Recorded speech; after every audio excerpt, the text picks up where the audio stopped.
Hello everyone, I'm Jesse Mason, and in this installment of Teach Me, we're going to learn how to solve any, yes, any physics problem.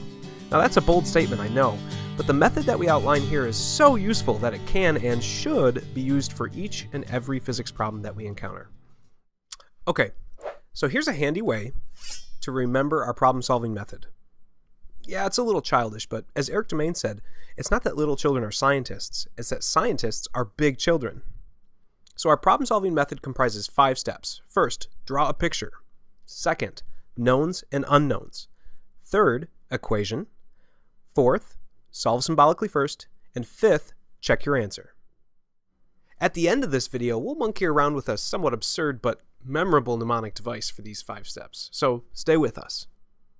Now, before we elucidate each of these steps, it's worth noting that there's kind of a 0th step in our problem-solving method, and that's to read the problem carefully. Don't forget to do that. All right, first official step. Draw a picture of the body or bodies in question.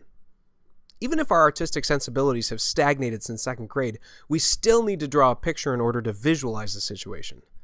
Be sure to include the surrounding environment in the picture, noting any motion that's occurring. Are there forces at play?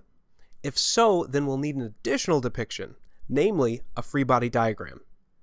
Last but not least, we need to select a coordinate system and include it in all of our drawings. Step 2. List the knowns and unknowns relevant to the problem. We will likely need all of the numerical values given in the wording of the problem, and possibly a few more from an appendix or a Wikipedia entry. These numerical values will be implemented in the 11th hour of our problem solving. Step 3. Select the appropriate equation for the problem. This step is the crux of physics problems, and for green physics students, pardon the etymological pun, the bane of their studies. I can't count the number of times I've been asked, Professor Mason, which equation do I use? Alas, there is no silver bullet for choosing the right equation. One must first understand the conceptual underpinnings of the equations and their relevance to the problem, which really only comes with practice. Which is why practicing physics is so important to understanding physics. Of course, if a problem really has you flummoxed, a last-ditch attempt at equation selection can be made with trial and error. Step 4. Solve the equation symbolically first. Numerical values should only be inserted once the equation has been solved for the unknown. Terms will often cancel, simplifying solutions, and much physical insight about our world can be gained from delaying the gratification that comes with plugging and chugging. Oh, and don't forget the units when inserting numerical values. Units are such an important and helpful aspect of problem solving that forgetting them is practically an unpardonable sin. It's like I always tell my students, you take care of your units, and your units will take care of you. Step 5. Check your answer. No, I don't mean by looking in the back of the book or Googling for solutions. I mean by asking yourself, does this answer make physical sense? Are the units what we'd expect? Is the numerical value physically reasonable? If the answer is negative, does that make sense?